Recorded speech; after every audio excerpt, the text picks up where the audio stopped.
सभी को जय यीशु की। मैं दीपा एक बार फिर इस नई सुबह में, इस नए हफ्ते की शुरुआत में एक नए मोटिवेशंस के साथ, एक नई बाइबल की सीख के साथ आप लोगों के सामने हाजिर हूँ।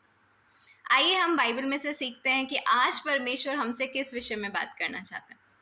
आज जब मैं सुबह उठी तो मैं शमूएल की पत्री खोल रही थी, तो शमूएल की पत्री में मैंने कुछ कैरेक्टर्स को देखा।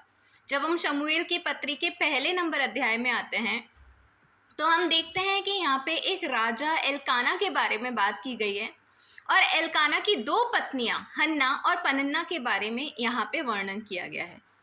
हम अगर गौर से पढ़ते हैं, अगर मन की गहराई से हम देखते हैं, तो हम देखते हैं कि हन्ना बहुत ज़्यादा दुखी है क्योंकि हन्ना के पास संतान नहीं है। हन्ना के पास संतान ना होने की वजह से पनिन्ना, जो उसकी सौत थी और एल्काना की दूसरी पत्नी थी, वो हमेशा हन्ना को सताव देती, हन्ना को चिढ़ाती थी। हन्ना इतना ज़्यादा दुखी हो गई, इतना परेशान हो गई कि उसने सोचा कि अब इस चीज़ का सॉल्यूशन निकालने के लिए मुझे परमेश्वर से बात करनी पड़ेगी। और वो गई परमेश्वर के मंदिर में, और परमेश्वर के मंदिर के अंदर नहीं बल्कि चौखट पर, जहाँ पर परमेश्वर का याजक, परमेश्वर का दास बैठा हुआ है, उसके पास जाकर रोकर बिलख कर प्रार्थना करने लगी। और उसके मन में इतना दर्द भरा हुआ, इतना वो दुखी अपने चिढ़ाए जाने की वजह से कि उसके मुंह से शब्द नहीं फूट रहा। उसके सिर्फ होठ हिलते थे लेकिन मुंह से कोई शब्द ना निकल रहा था। इतना ज़्यादा दुख, इतना ज़्यादा सताव।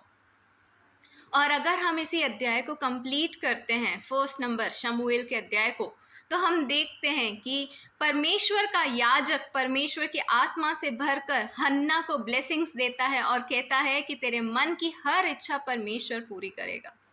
तो यहाँ इस अध्याय में एक चाबी है मेरे प्रियो हमारे लिए। जब हम बहुत ज़्यादा दर्दों से और दुखों से भर जाते हैं, जब लोगों का सताव हमारे ऊपर आने लगता है, जब आप बिल्कुल ठीक हो लेकिन फिर भी आपकी किसी एक कमी की वजह से लोग आपको चिढ़ा रहे हैं, लोग आपको अकेला कर रहे हैं, लोग आपको दिखा रहे हैं कि तू कुछ भी नहीं है, तब उसी वक्त परमेश्वर आपके जीवन में उतर कर आता है और आपको वो शिरोमणि बना देता है, वो चमकता हुआ हीरा बना देता है, जिसको देखकर आपको चिढ़ाने वाले लोग खुद आपके सामने झुकना शुरू हो जाते हैं। हाँ मेरे प्रियो, परमेश्वर पर विश्वास रखें। कई बार जब हमारे जीवन में कोई दुख आता है तो वो दुख इसलिए नहीं आता है कि परमेश्वर ने हमें अकेला छोड़ दिया। वो दुख इसीलिए आता है क्योंकि परमेश्वर चाहता है कि इस दुख में तुम मेरे पास आओ और मैं तुम्हारी सुनकर तुम्हारे विरोधियों, तुम्हारे शत्रुओं के सामने मैं तुम्हें सिर ठहरा दूंगा। जिन लोगों ने तुम्हारी निंदा करी है उन्हीं लोगों के मुंह से मैं तुम्हारी प्रशंसा करवाऊंगा। तो दुख के समय में आप परमेश्वर से नाराज ना हो, परमेश्वर के निकट जाएं, परमेश्वर के निकट जाकर परमेश्वर के लिए एक प्रॉमिस, एक वाचा बांधें, परमेश्वर के भवन को बढ़ाने के लिए, परमेश्वर की सेविकाई, परमेश्वर की कलीसिया को बढ़ाने के लिए परमेश्वर से प्रॉमिस मांगे। वो खुदा परमेश्वर हमारे जीवन में दुख इसीलिए ही देता है क्योंकि प्रभु चाहता है कि इस दुख में तुम मेरे पास आओ। जब हम प्रभु से दूर होने लगते हैं तब प्रभु हमारे जीवन में एक ना एक कांटा डालते हैं। और उस कांटे का ये मतलब नहीं होता कि प्रभु हमसे प्यार नहीं करता।